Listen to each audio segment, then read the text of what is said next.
Assalamualaikum warahmatullahi wabarakatuh. Selamat pagi, siang, sore, dan malam, dimanapun kalian berada. Nah, kita kembali lagi di pemrograman perangkat bergerak, pemrograman mobile, atau pemrograman Android. Nah, kali ini kita akan membahas layout yang lainnya, yaitu constraint layout. Nah, di constraint layout ini mungkin menurut saya, itu paling direkomendasikan oleh Android Studio. Karena apa? Karena setiap kita bikin project baru, kita bikin activity baru, selalu yang muncul constraint layout. Bahkan di tutorial-tutorial sebelumnya, saya selalu menyuruh, yang ini yang constraint layout itu diklik kanan ya. Terus kita convert view menjadi linear atau relatif. Dan tapi di samping itu semua ya, di samping isu yang saya mungkin bicarakan, saya akan mengajari ya, atau sharing sedikit ilmu bagaimana caranya membuat tampilan menggunakan constraint layout. Nah, di sini saya sudah menyiapkan satu tampilan di mana ada A, B, C, dan D. Jadi gini, setiap kalian bikin satu objek, ya, kayak relatif, dia tuh akan selalu di pojok kiri atas, atau dia bebas kemana aja, gitu. Kalau misalkan menggunakan constraint. Nah, constraint itu selalu ciri khasnya itu dengan satu hal, yaitu anchoring, atau mengaitkan atau menjangkarkan. Maka kita ibaratkan objek ini tuh melayang bebas. Harus kita jangkarkan. Nah, jangkarnya itu gimana? Jangkarnya itu dengan dua sifat, yaitu X dan Y-nya. Ya, misalkan ini sebuah tampilannya, X dan Y. X dan Y itu bagaimana maksudnya? Yaitu yang menunjukkan di mana dia itu vertikal dan horizontal. Vertikal, nah ini dari atas ke bawah, atau bisa juga di sini kayak gini ya. Nah, ini dijangkarkan, terus atau dari kirinya atau kanannya gitu. Pokoknya intinya di sini ditentukan nih jaraknya berapa dari parent-nya atau dari bawahnya. Gitu. Jadi dia tuh nggak akan kemana-mana gitu. Misalkan kalian jangkarinnya cuma satu aja, maka oke, dia tuh nggak akan ke kiri ya atau ke kanan karena dia udah ada kaitannya. Tapi dia tuh bisa ke atas ke bawah ini. Karena apa? Dari atas ke bawah itu nggak ada jangkarnya. Nah seperti itulah yang namanya constraint. Terus jangkar ini tidak harus kita kaitkan ke parent layout-nya. Ya, misalkan ini oke. Kita juga bisa jangkarkan ke objek yang lainnya. Misalkan setnya coba yang ini.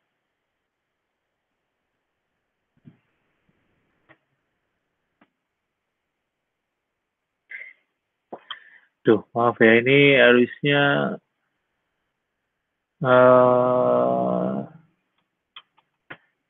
gini ya. Makanya saya tuh mungkin saya ini kurang ya. Nih, ini adakan aja ini melengkung ya. Sorry, tapi keterbatasan saya menggunakan PowerPoint. Nah, kalau misalkan kalian jangkarkan seperti ini, maka B-nya ini akan sejajar dengan A. Nah, biar dia tuh nggak nabrak ya, kanan kirinya seperti ini ya, nggak nabrak A atau mungkin parentnya, maka kalian bisa jangkarkan di sini, X dan Y-nya. Begitu. Nah, intinya, sorry. Nah, intinya objek itu bisa dijangkarkan ya, atau dikaitkan dengan parent layout, atau dengan objek yang lainnya. Nah, kita langsung praktekin aja. Oke. Kita bikin satu baru lagi, activity.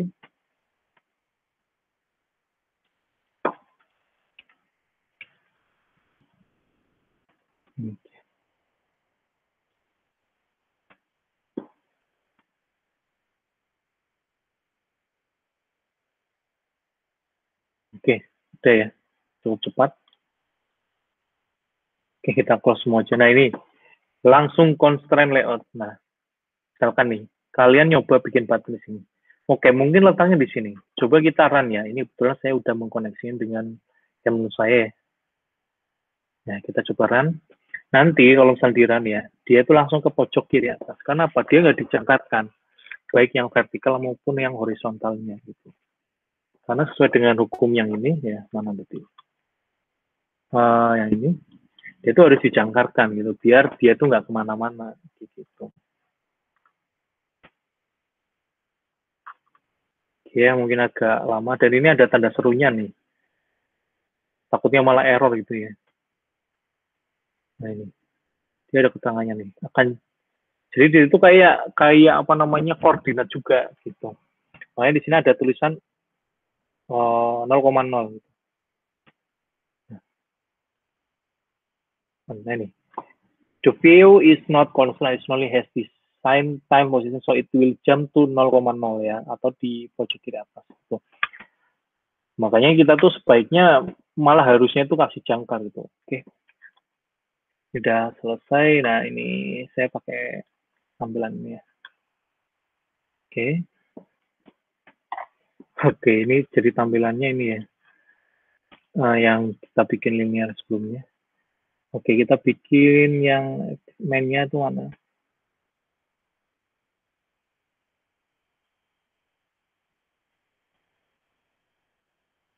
Dan di sini kita ubah kategori launcher. Oke, ini nanti saya jelaskan ya. Intinya di manifest ini kalian bisa mendaftarkan seluruh activity kalian gitu ya. Dan apa ya? Bisa men-set mana halaman utamanya kalian itu mana gitu. Kita kan udah bikin totalnya 3 halaman ya. Nah, maka di sini tampilan saya pengen bikin yang konsen biar kalian bisa lihat hasil dari konsennya. Oke. Nah, otomatis dia itu akan ke pojok kanan atas. Nah, sekarang kita coba ya, kalau misalnya kita kaitkan, tinggal cara mengkaitkan itu kayak gimana? Kalian tinggal ini ya, ini, sorry, ini biar aja, ini, nah, terlalu gede nih, oke, nah ini bisa di zoom. Nah, ini kalian kaitkan kayak gini, oke, terus kasih jarak nih, kasih ini tuh berarti kayak koordinat 128, nah, dia akan stuck nih, jaraknya pokoknya objek ini ke atas ya atau ke parentnya, dia nggak akan kemana-mana kecuali ke kanan atau ke kiri kayak gitu. Pokoknya dia tuh stuck gitu ya. Dia nggak bisa ke atas lagi atau ke bawah lagi. Pokoknya dia stuck. Mungkin bisa ke kanan ke kiri gitu. Mari kita akan coba apakah bisa cukup dengan satu kaitan aja ya, yang seperti yang saya sebelumnya harus menggunakan 2 anchor ya, atau menggunakan 2 jangkar. Ini kita menggunakan satu aja. Kalau seperti ini sih mungkin ya prediksi saya itu dia bisa ke kanan atau ke kiri, dan tampilannya mungkin lebih ke kiri sih. Tapi kalau misalkan jarak ke atas dan ke bawahnya ya tetap seperti ini. Nah, kita coba. Oke. Nah, ternyata ke kiri. Maka dari itu kita perlu yang namanya menjangkarkan atau mengaitkan ke 2. Nah, ini otomatis dia nggak akan kemana-mana lagi nih. Jarak 160 ke layar, 160 dp ya, dan 120 dp ke parent. Dengan codingannya nanti berubah menjadi seperti ini. Ya, dia kaitannya mana nih constraint-nya ke parent. Terus margin start-nya 160, stop-nya 120. Jadi ya sebetulnya kalau misalkan constraint itu ya, memang paling enak itu menggunakan yang drag and drop gitu, desain gitu ya. What you see, what you get gitu. Karena lebih enak, lebih interaktif aja menurut saya ya. Dan kalian juga bisa mengkombinasikan dengan relatif atau mungkin dengan linear gitu ya. Tapi biasanya sih kalau misalkan udah relatif atau mungkin udah constraint ya pilih salah satu gitu dari antara relatif atau constraint. Nah, dia otomatis posisinya ke tengah situ ya. Nah, udah nggak akan berubah. Nah, sekarang kita akan mencoba mengkaitkan dengan objek yang lain ya. Misalkan di sini posisinya gede. Nah, kalau misalnya kita mengkaitkan satu gini, kirinya aja, maka dia jaraknya akan langsung memenuhi seperti ini. Ini tuh disamakan ya jarak kirinya. Apa sih namanya istilahnya? Sejajar gitu ya. Nah, kalau misalnya kita mengaitkan kanan kirinya, dia otomatis di tengah-tengah antara kanan dan kiri. Kalau misalkan kalian kanan aja mengkaitkan dengan satu objek yang lainnya, maka kanannya akan sejajar. Nah, di sini sebetulnya ada kekurangannya, yaitu kalian horizontal doang, tapi vertikalnya enggak. Gitu. Maksudnya kekurangan dari yang saya buat ya, sebagai contohnya. Nah, sekarang kita akan buat apakah dia itu menempel dengan ini, dengan jarak yang presisi kanan kirinya, atau tidak, kita coba ya. Kalau prediksi saya sih dia akan nempel ya button yang kecil dengan button yang gede. Jadi sebetulnya memang harus ada X dan Y. Baik satu aja ya yang vertikalnya atau mungkin dua gitu. Ya, ini cepat ya karena cuma tampilan aja. Malah jadi kemana-mana gitu ya. Ini sorry ya, jadi malah bukan nempel ke buttonnya, malah ke parentnya. Karena apa? X sama Y-nya vertikalnya itu nggak jelas gitu. Dia tuh jaraknya kemana gitu. Makanya dia akan langsung nempel ke atasnya. Tapi jarak kanan kirinya dia tuh tetap di tengah-tengahnya objek yang dia kaitkan, yaitu button yang kecil. Makanya kita harus kaitkan di sini. Nah, kalau udah kayak gini, aduh. Nah, maka dia akan di posisinya seperti ini. Jadi harus dikaitkan nih, vertikal sama horizontalnya, biar dia itu nggak kemana-mana. Setiap objek itu harus didefinisikan seperti itu. Jadi bikin Android itu ya nggak sama seperti web kalau misalnya kalian udah pernah belajar web. Jadi setiap projectnya itu harus kita pikirin. Mungkin ribet, tetapi sebetulnya kalau misalkan bikin aplikasi Android, itu kalian tuh bikin tampilannya tuh sedikit men. Lebih sedikit ketimbang, mungkin lebih sedikit lah ya. Lebih sedikit. Paling kan tampilannya itu aja. Tapi yang kalian kuatkan adalah back end-nya sebetulnya. Dan tampilannya adalah, nah mengikuti kan. Terus kalian mungkin nanya, nah kalau misalkan kalian drag seperti ini, maka objek yang kedua akan mengikuti. Nah kalau misalkan nih, yang kita pengen samain itu, nggak hanya yang biar rata kanan kirinya aja, tapi yang vertikal itu juga bisa gitu ya. Nah ini ya. Misalkan ini kalian pengen sejajar dengan ini, gitu. Misalkan ini lebar banget nih, misalkan ya. Misalkan dia tuh, kalian tuh pengen di tengah-tengah ini kan kalian sebagai kayak manusia bingung gitu kan. Mana yang tengah gitu. Dan pengennya tampilannya sesuai dengan keinginan. Ya kalian juga bisa mengkaitkan juga kayak tadi gitu ya, dua-duanya gitu. Dan seperti ini, jangan lupa. Atau gini juga bisa kali ya. Oke, direkomendasikan dengan objek yang lainnya. Yang N. Oke. Nah, terus jadi berantakan ya. Oke, ini kecil karena aja sih harusnya. Nah, dia otomatis langsung ke tengah. Dia sudah kita kaitkan dua-duanya, yaitu yang secara vertikal, kebetulan di sini pengaitnya ada dua, dan secara horizontal di sini ada kanan kiri. Ini cuma kita aja, kita hapus. Dan kita coba hasilnya ya. Ya otomatis seperti yang ada di Android Studio, seperti yang kalian inginkan kayak gitu.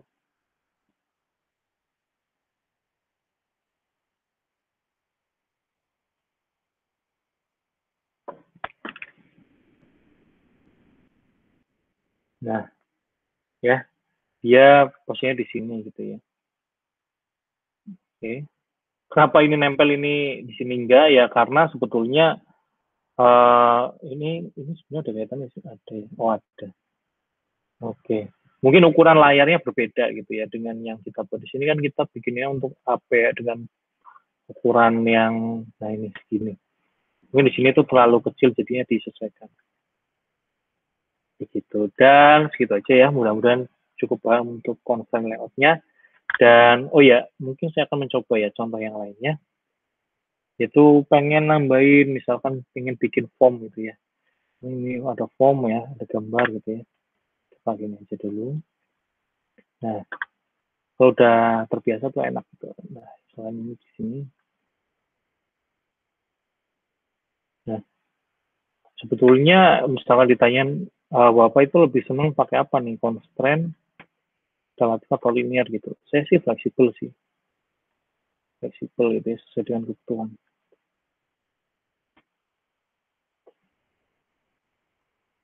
Nah, kalau saya sih lebih senangnya itu ngasih objek-objeknya dulu, konten-kontennya dulu, baru di apa namanya, baru kita kait-kaitan seperti ini gitu. Nah, cukup cepat ya.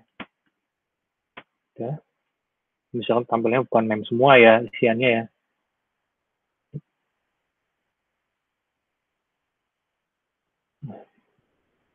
Jangan lupa dikaitkan ini. oh ya ini misalkan kalian tuh pengen ya, ini kan biar konsisten itu jaraknya 28 semua. Ya kalian bisa ngaturnya gini.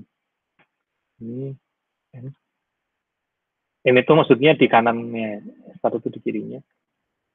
Nah ini kan kalian bingungan kedua, kayak misalkan kalian nggak sengaja 44 di sini, jaraknya 28, nah kalian bisa atur di sini.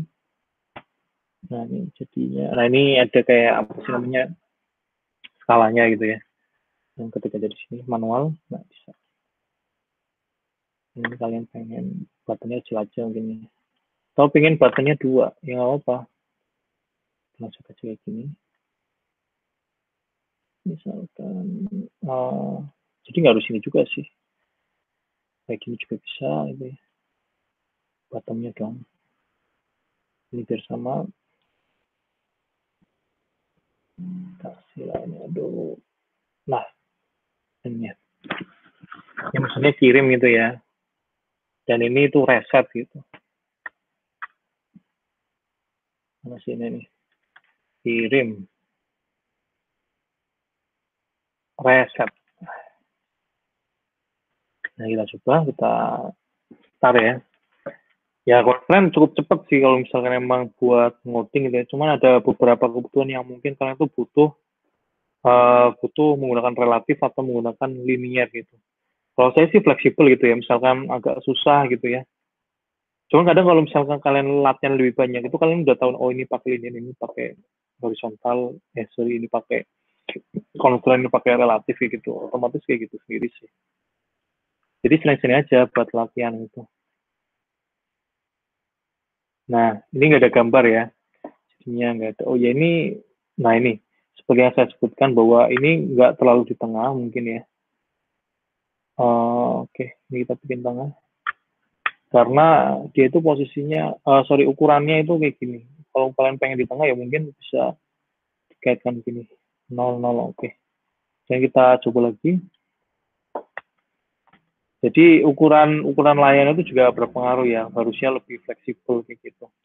Atau mungkin harusnya kita kaitkan dua seperti ini biar dia fleksibel langsung ke tengah gitu. Karena kadang seperti yang kalian buat gini, sisanya kan kelihatan banyak. Ternyata kalian pindah di HP yang beda, bisa ada yang sama persis, ada yang nggak sama gitu. Mungkin jarak kanan kirinya jadi sedikit gitu. Misalkan segini aja. Karena kita kan di sini menggunakan, nah ini ukuran layar yang berbeda-beda gitu.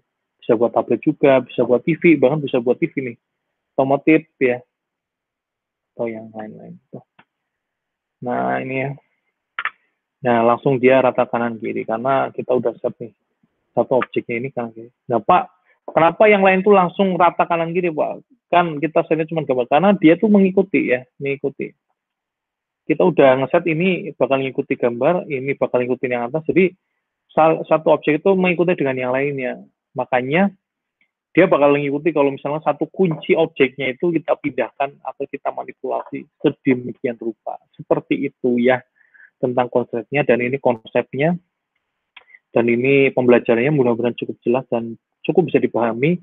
Silakan nanti kalau misalnya ada pertanyaan bisa menanyakan di kolom komentar atau di sosial media saya gitu ya. Instagram atau mungkin di WhatsApp, silakan boleh. Jadi kalian bisa belajar bareng. Itu yang bisa saya sampaikan, dan terima kasih atas kesempatan dan waktunya udah nonton video ini. Dan saya pamit dulu, selamat pagi, siang, sore, dan malam. Wassalamualaikum warahmatullahi wabarakatuh.